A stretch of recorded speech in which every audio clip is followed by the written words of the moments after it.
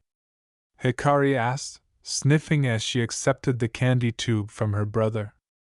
With a smile on his face, Naruto nodded. Yes, I promise you.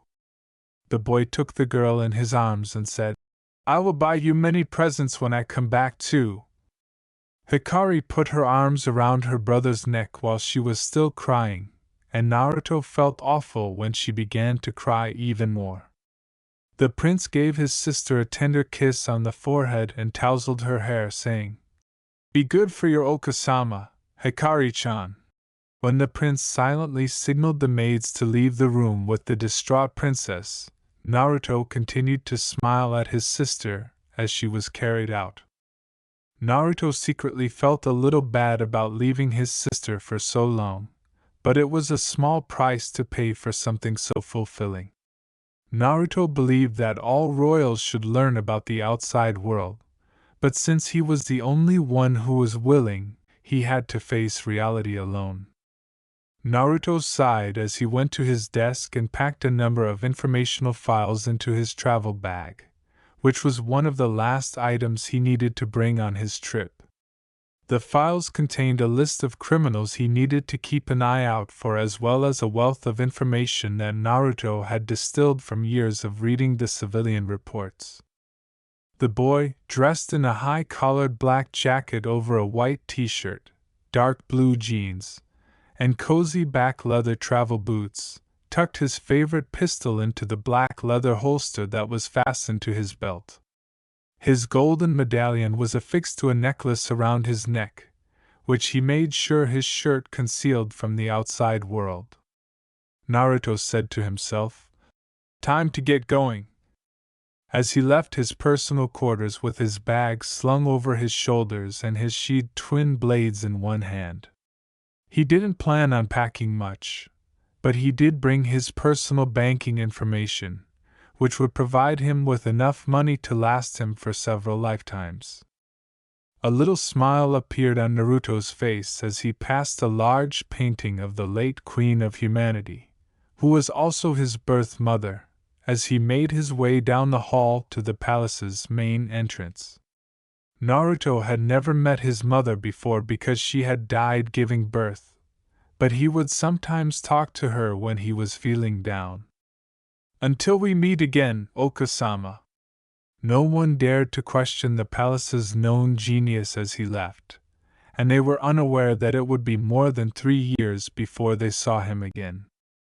The prince walked out of the palace and mounted his personal horse, and the guards around him bowed in respect as he rode out of the palace perimeter with his hair flying in the air. Naruto rode out of the palace with his eyes closed, gazing off into the distance.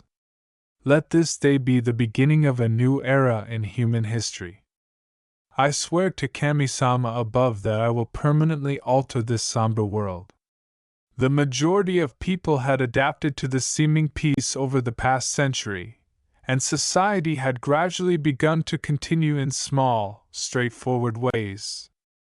People had managed to maintain their traditional ways of life within the tall walls that protected humanity, and under Wall Maria, hundreds of acres of farmland supplied food and income for a large portion of the population.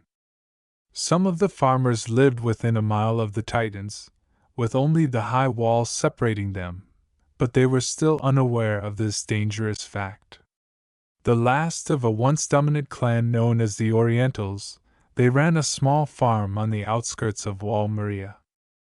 They had distinctive black hair that was as dark as the night sky, and they were content to live a simple and contented life alone despite being the last of their kind. Their lives were filled with laughter and smiles every day as the parents showered their little girl with all the love in the world. The father would prepare new dishes from his hunting adventures for his family every night, and the loving mother would teach her to cultivate her own green thumb in the little garden in front of their home. In their own little world, the family was content with the pleasures life had to offer, but they never imagined that they would be singled out for that reason. A frantic girl exclaimed, "Titian!" as she saw her father bleeding on the ground after emerging from her mother's embrace. It took them a whole year to find such rare individuals, and it was comforting to think that their efforts would finally be rewarded as three men gazed down at the last of the Orientals with gleams in their eyes, each of them silently contemplating the large sum of money they would receive after giving the two remaining Orientals to their client. The mother's long black hair covered her daughter as much as possible, but she was trembling with fear and grief. Her eyes were fixed on a single steak knife on the dinner table a few feet away from her, and the desperation to save her little girl was piercing every mental filter in her head. The little girl sobbed, "Keika-san," as she trembled in her mother's arms. The child only heard her mother's faint exhale as she leaped to her feet. She was knocked to the ground, but her gaze followed her mother. The woman screamed as she snatched up the knife from the table and lunged at the man next to her. The girl watched in fear as the father caught the knife, and the mother yelled, "Mikasa, run!" as she attempted to stab him. "Keika-san!" exclaimed Mikasa as she frantically attempted to get to her feet. "I said run!" the mother said, turning back to her daughter and attempting to shove the man away. Mikasa desperately tried to turn away from the scene or simply close her eyes, but no matter what she did, she was unable to move a single muscle in her body. Her mother's voice filled Mikasa's ears as she watched the scene unfold, but everything was abruptly silenced. The girl's eyes widened as her mother let out a silent scream, and blood poured out of her as she was stabbed hard behind her back. "That one was worth a fortune!" exclaimed one of the men. "What the hell are you doing?" The man with the bandana on his head said, "Whatever, man, she was already a mother. The girl is the virgin here." The mother was still twitching a little on the ground as her eyes strained over to look at her little girl. Her lips moved very weakly, but no sounds came out. Mikasa was trembling on the ground as she gazed at the fallen bodies of her devoted parents. Blood was streaming from their bodies and stained the wooden floors on which they used to play every day. "Run now!" The men began approaching Mikasa, who was catatonic and unable to move an inch. Her eyes were fixed on her mother's face as their towering shadows blocked the little moonlight that filtered into the small house, and their slowly appearing smiles crept into her head. The girl felt helpless because she knew it was too late to flee and that the men could catch her. The shortest of the three mumbled, "Time to come with us, girlie," as he extended his hand downward. "Don't worry, we won't hurt Dash." The man was abruptly stopped by a loud gunshot that echoed through the room. The two men who were left were stunned when their comrade's head abruptly jerked back, causing blood to splash everywhere.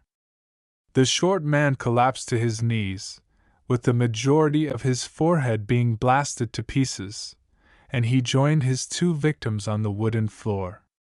Mikasa's stupor was slightly shaken by the scene, and she slowly retreated from the fallen man as his blood began to flow close to her.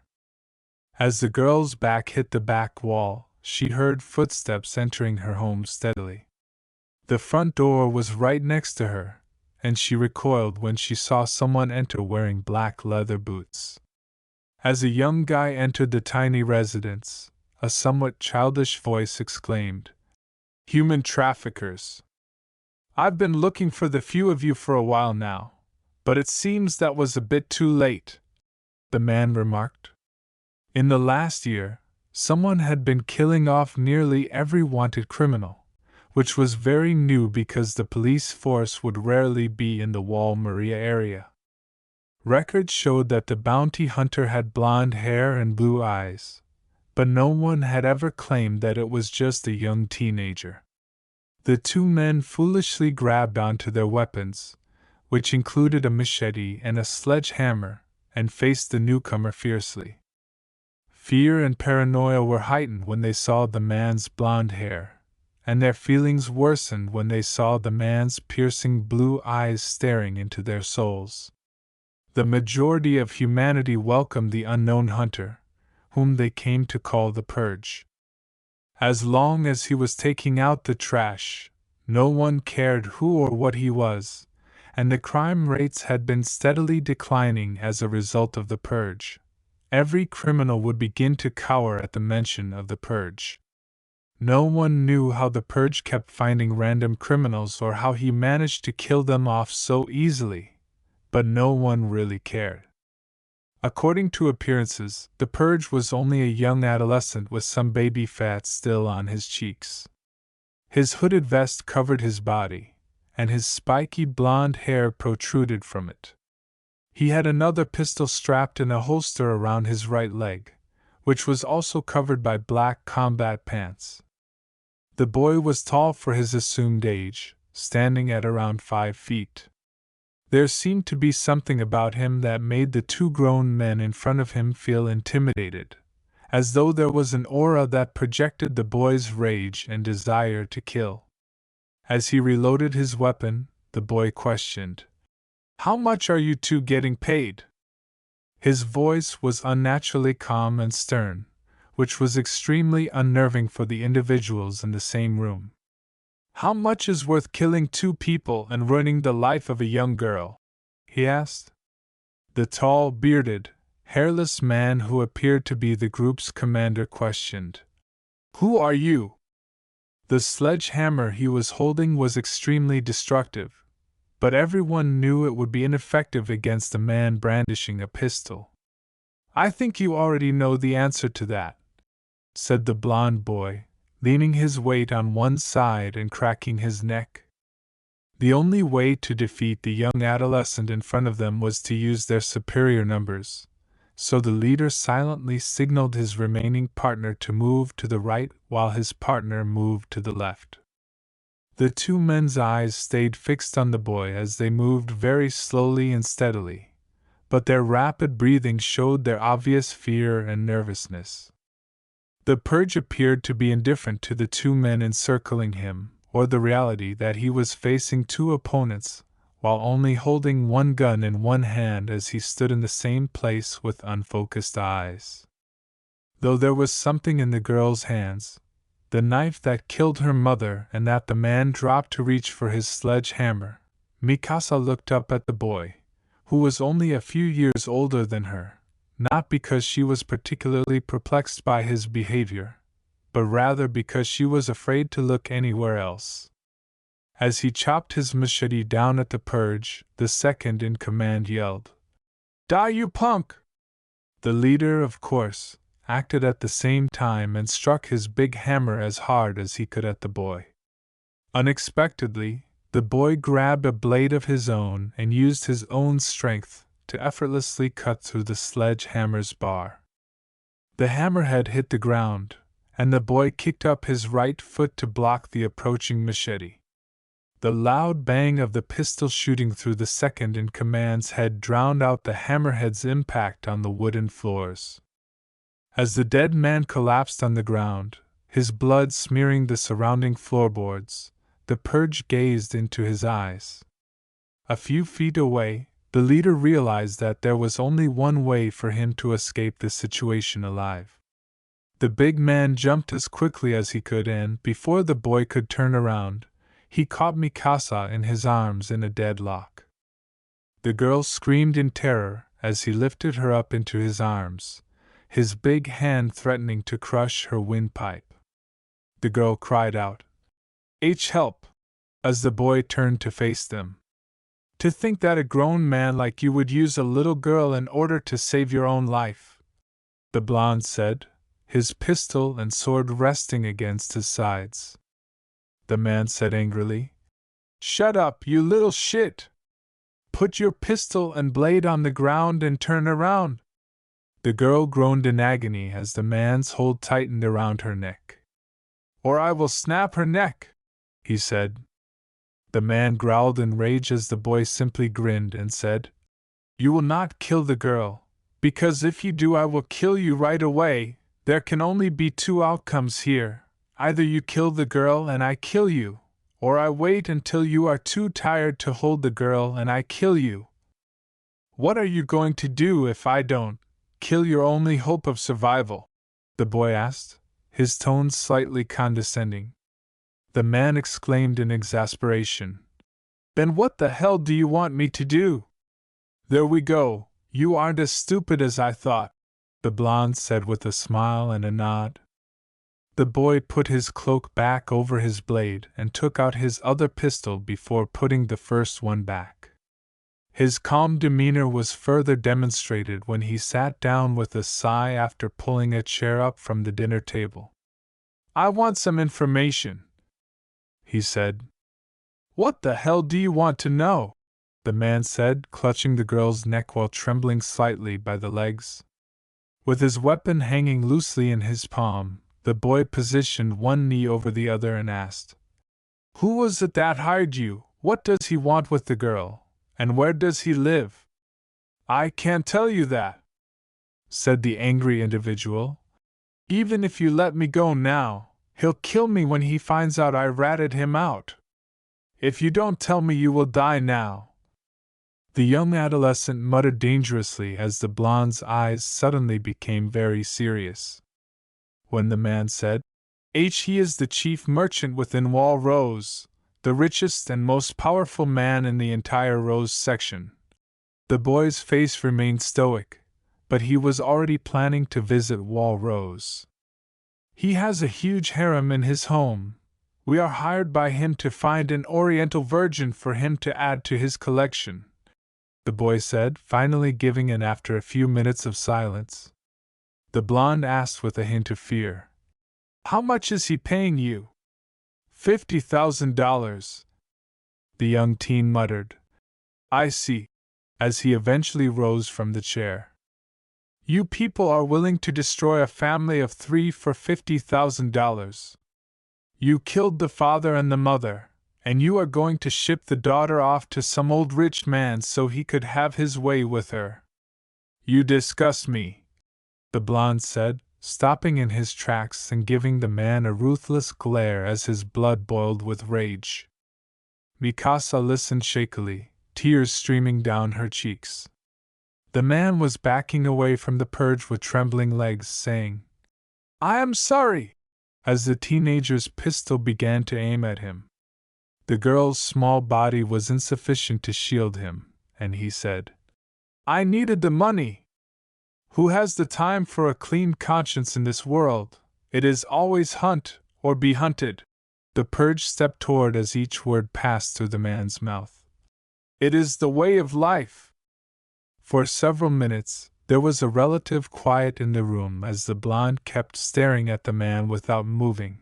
The only sounds were the man's and the girl's quick breathing. The purge was shocked to see the girl take a knife from her clothing. The blonde saw no hesitation as the girl stabbed the knife into the man's side. It seemed as though she was doing it naturally. "You're right," said a sudden and surprising voice as the girl suddenly stopped shaking in the man's arms. "It is to hunt or be hunted," the man exclaimed. "H," when he had to let go of the girl. The girl ripped the blade out harshly and ignored the man's cries of agony as she stabbed him again, this time in the stomach. Natural selection scenes flashed through the girl's mind as she let loose her blood-soaked frenzy. It became her atonement. The world had always consisted of predators and victims, and she didn't want to be a victim. Mikasa fell to the ground and noticed that her knife was still lodged in the man's side. She reached for it with a newfound steadiness. Flies and spiders. Cat and mouse. Cattle and humans. As his blood continued to spray down the walls, the guy was back against the wall, gazing down at the girl. In a final attempt to exact revenge, realizing that he would die nevertheless, the man's hand pulled back into a fist, intending to break the girl's neck on impact. A loud bang echoed through the tiny house once more, startling even the girl out of her daze. The blonde teenager had shot the man, smashing his head against the wall. The boy was relieved that all the criminals were dead and was able to unwind after what seemed like days of stress. His blue eyes looked at the girl, who was still gripping her knife tightly, and he made the decision to approach her to check on her. The young teen began softly. "Hey, are you all right?" Although there was a lot of blood on her face and clothes, the girl's hands were nearly entirely covered in blood. She couldn't tell if the blood belonged to her victim or her parents, but it made her feel ill regardless, and the sight of her savior was the only thing keeping her sanity intact. The girl turned slowly to face her savior, tears streaming from her eyes. The blonde instinctively put his arms around the sobbing girl and began whispering comforting words into her ear as she dropped the knife to the ground and ran into her savior's arms without saying anything. He couldn't imagine what the girl was going through at the moment. Witnessing her own parents being killed at such a young age would be enough to traumatize anyone. At the moment, all he could do was to provide the girl with as much support and comfort as she would require. The blonde spoke softly. "It's okay, you're safe now." The girl felt a little better right immediately when the lad broke from the hug and drew back his hood to show her his entire face. His warm and reassuring aura also contributed to the situation. The blonde's radiant grin and his sparkling blue eyes. "I'm Naruto, what's your name?" The girl largely stopped trembling and said, "My name is Mikasa Ackerman," as she met Naruto's blue eyes. "Mikasa-chan, that is such a pretty name." The young teen took a handkerchief out of his pocket and began to dab at the blood splatter on the girl's face.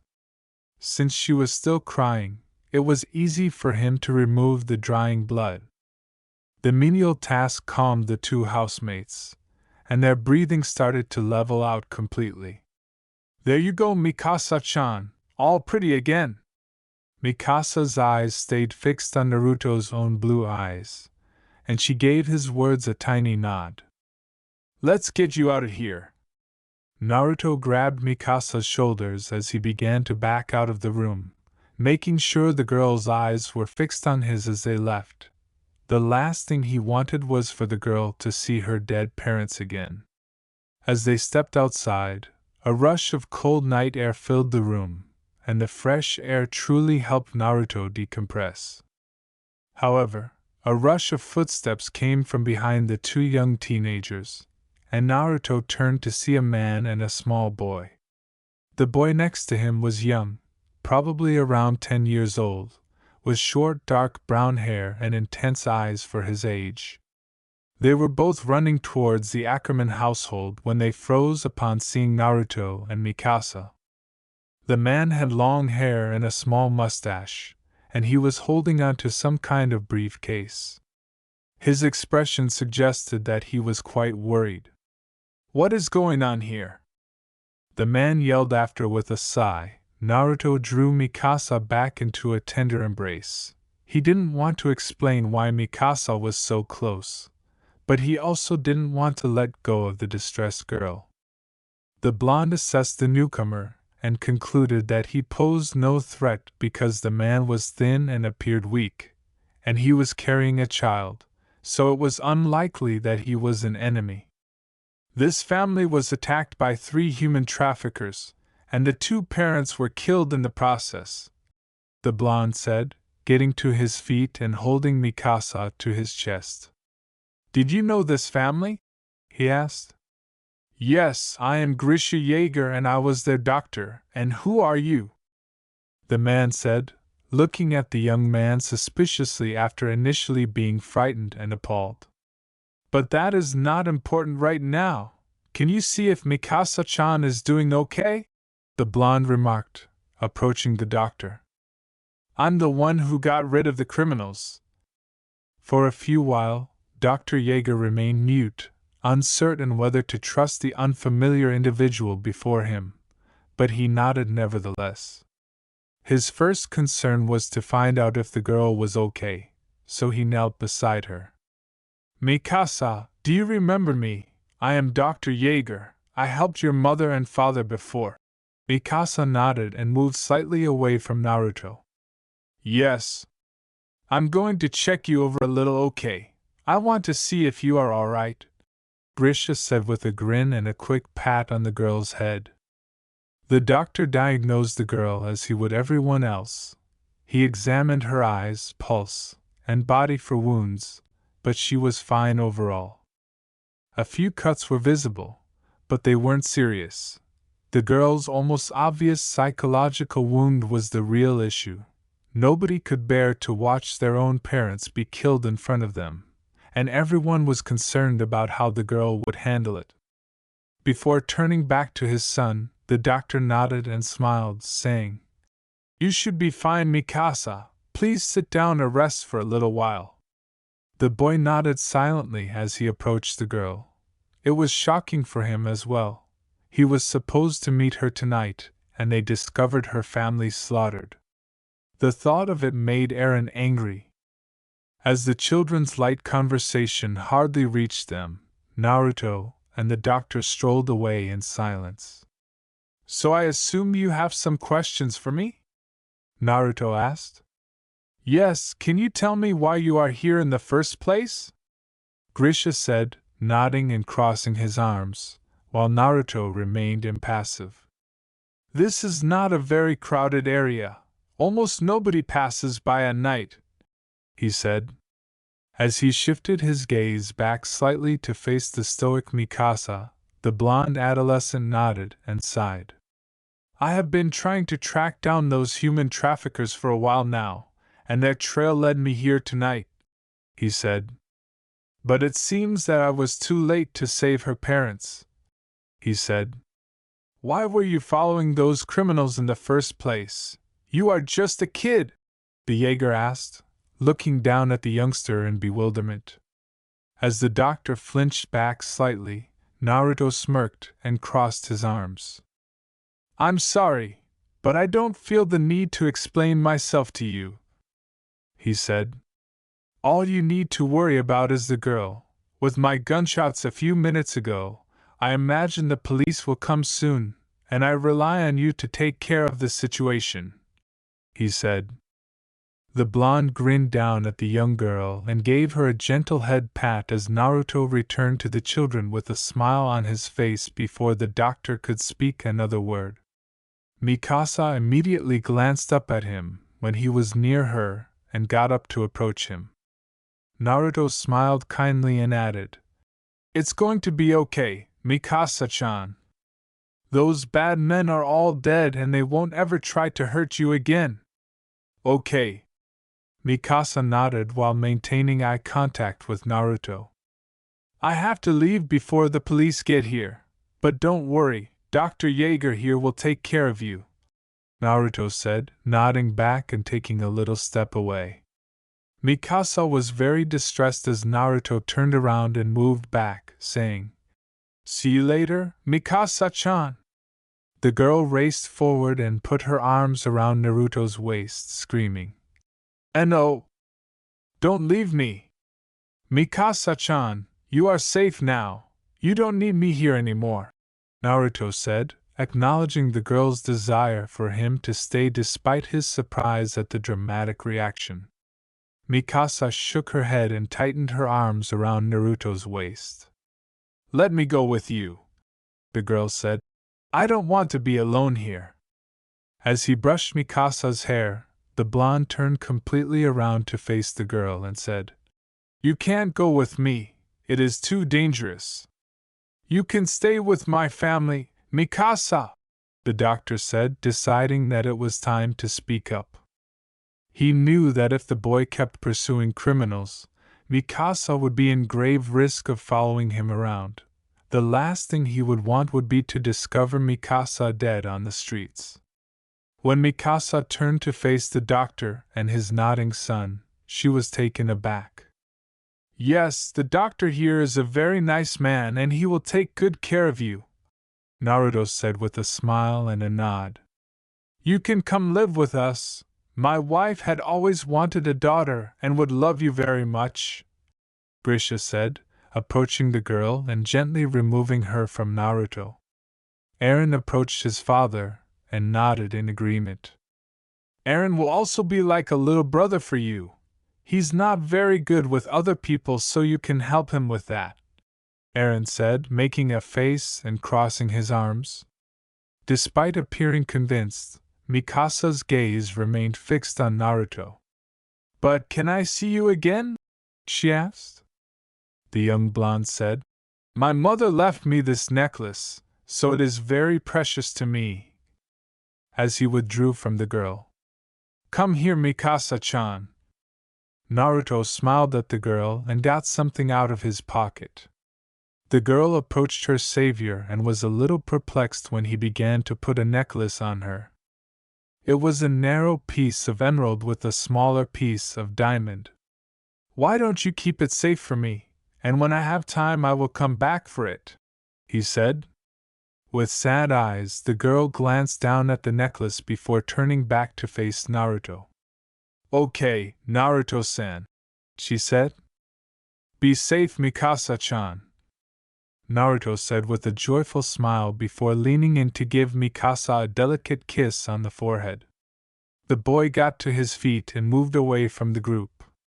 "I really need to go now," began the adolescent, turning to face the doctor.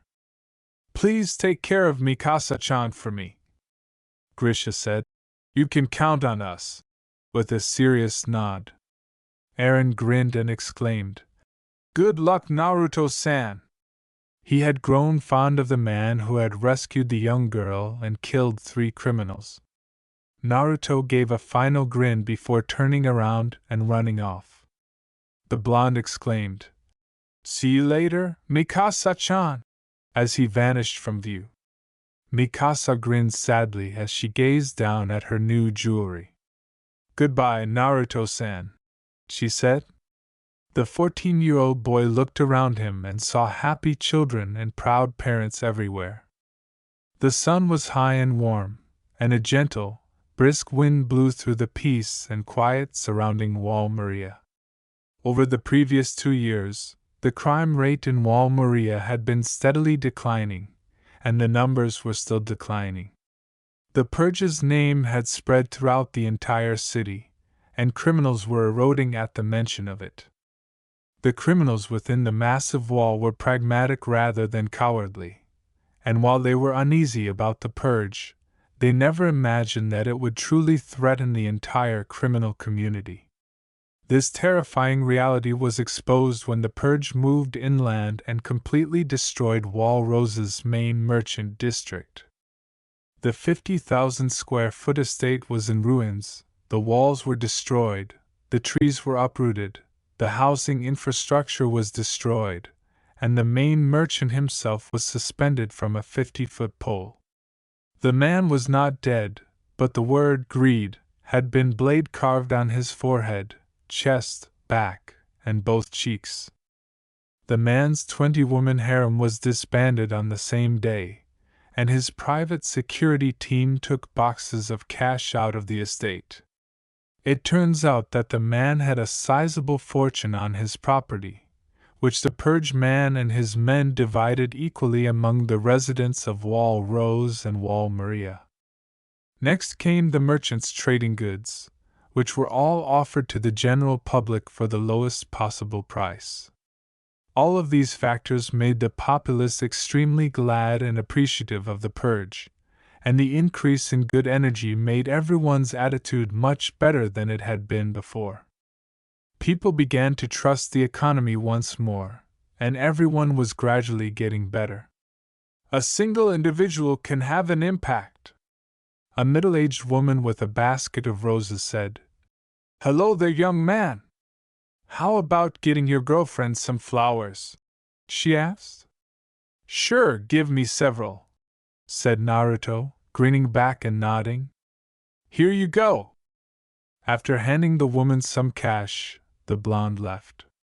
Naruto was his route to see Dr. Jaeger to see if the girl he had saved a year earlier was okay, and the roses would make a thoughtful present. The blonde also had a bottle of wine for the Jaeger family. Naruto approached the address he had obtained from his sources with the flowers in hand, but he was stopped when the enormous bells on the clock tower rang loudly. The blonde understood exactly what this meant. The Recon Corps was back. Naruto held the people who chose to broaden human horizons in the highest regard, but their death tolls were always more than 30%. The mood worsened significantly when Recon Corps family members came out to see their sons and daughters, and some of them were unable to locate them. Naruto closed his eyes in both respect and sadness as mothers wept for their fallen sons. Naruto approached the assembled crowd and looked out to see the marching horses and walking troops. The blonde's smile instantly vanished when he saw the men's bloodied and distraught faces. A man pointed at the Recon Corps and exclaimed, "Why do these pathetic people even try? They are going out there to be dinner for the Titans." The people surrounding him scowled at him, but no one spoke. "They should all just dash." Someone abruptly punched the man in the stomach, causing him to double over and begin coughing violently on the ground. Those around him smirked at his awkward posture and simply watched as the man on the ground moaned in agony as he twisted his body to see the attacker. "Why, you punk!" Naruto stomped his leg on the man's chest and glared down at him viciously. "Maybe I should throw you over the wall. I'm not a great cook, but I'm sure the Titans won't mind." The man made a smart decision and remained silent. "If I hear you say anything so disrespectful again, I will kill you." Naruto let the threat linger for a little while before leaving. With a slight frown on his face, the prince stalked off into the dispersing crowd, silently. One of Naruto's top priorities when he became king was to conquer more land for humans, but the scouting legion still seemed to be unable to handle the Titans due to their size and power difference. It would require significant advancements on the part of humans to eradicate the Titans. For the same reason, Naruto intended to order the Wall Sina population to heavily focus on technological research and development. It was time to task the Sina people rather than allow them to live like royalty. With a sigh, Naruto continued his journey towards the Jaeger residence, but at a very slow pace. The previous few weeks had been extremely busy for Naruto as he was clearing out the criminals on the northern part of Wall Maria, and he wanted to take a peaceful stroll in the middle of the town. Naruto's favorite feature of the town was the serene river that ran through it. It was steady and quiet, the very image he was thriving for his people. Naruto was taking in the scenery of the river when he noticed something he recognized. He recognized the bright green reflection of his mother's necklace. Naruto adjusted his eyes across the river and saw the girl wearing it smiling softly. It was a lovely smile, one of contentment. It was Mikasa, who appeared happier and more mature than she had been a year earlier. She was surrounded by two other young teenagers, one of whom was Eren Yeager, the same boy who had been at the Ackerman residence on the night of their deaths. Naruto did not recognize the other boy, but he was grinning and seemed to be enjoying himself with his two friends. The three of them were holding on to an old book, and although he could not see the title, he was relieved that there were still kids eager to absorb the historical knowledge of the past. Naruto, still wearing a smile, noticed Mikasa turning toward him. When the prince noticed that the girl's eyes briefly glazed over before opening wide, Naruto's smile brightened as he raised his arm to wave, and he was pleased to see Mikasa's lovely smile. In the hopes that the water separating them would magically vanish, the girl turned to meet her savior. Nara dash! A ground-shaking explosion sounded through the area before the emotional reunion could take place. Naruto and Mikasa's eyes widened as the ground beneath them shook violently from the apparent impact. Around them, people were falling into the river due to the sudden shock, and glass windows were shattered by the vibrations. Naruto thought he saw a yellow lightning strike the ground at the vicinity of Wall Maria. Naruto turned to face Mikasa and noticed that she was staring back at him. They exchanged a secret message and began running toward the town hall to have a better understanding of the situation. Naruto felt a great sense of dread as he looked up at the wall, and what he saw shocked him to his very core. The blonde was much faster than Mikasa and her friends, and they arrived at the common area in less than 10 seconds.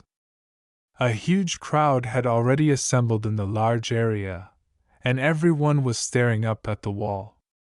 The hand was enormous, and its fingers were powerful enough to break through the upper portions of the wall. A thick layer of steam obscured the view, but as the seconds that seemed like days went by, the entire image became visible. The face of the most repulsive Titan showed humanity that their walls were no longer functional. Titan! Naruto muttered to himself, pushing himself to acknowledge that the Titan was taller than the wall, which was 60 meters high. Everyone had to accept something that they had convinced themselves would never happen. The Titans would breach the wall. Deep within Naruto's mind, he also harbored a lingering hope that the Titans would never breach their walls, but he was reminded of how naive that hope was.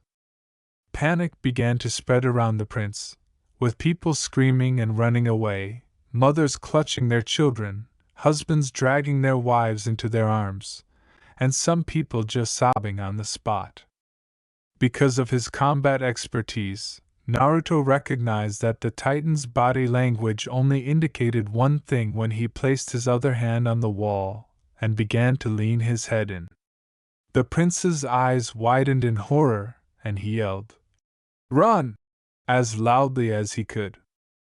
Naruto watched in horror as the Titan's one kick broke Wall Maria's lowest gate, causing massive heaps of debris to damage numerous structures around the town, and crushing a great number of people as they hit the ground.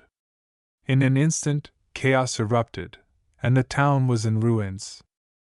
Naruto waited for the dust to settle, but to his horror, there was a huge hole where the main gate used to be, big enough for the other Titans to enter.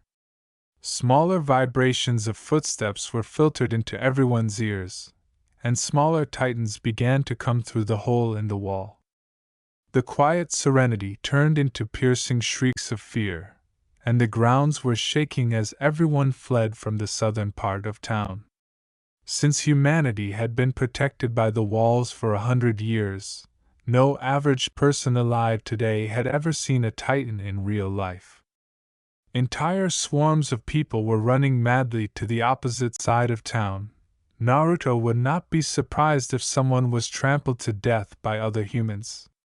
Everyone had heard tales about titans eating every human they saw, which was more than enough to turn everyone into running cattle. After 2 years of hunting down criminals, Naruto was shocked to see the titans. The models his teacher had made for his training did not do the titans justice. The real titans had a weird odor that made people shudder, and their heated presence was extremely intimidating. What Naruto found most frightening were the titans' facial expressions. Some of them were grinning as they ate their food. It was extremely difficult for the young man to not stop and assist some people who were stuck under piles of debris along the way. But he knew that dealing with the titans first was more important. Naruto turned around and ran as fast as he could to the very east end of town despite his shock and fear.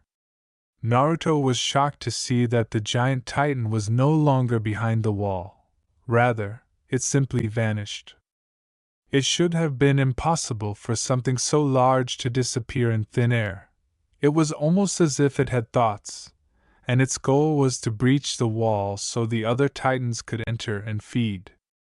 The prince's mind was racing while he tried to reason the situation out, but he was unable to come up with anything.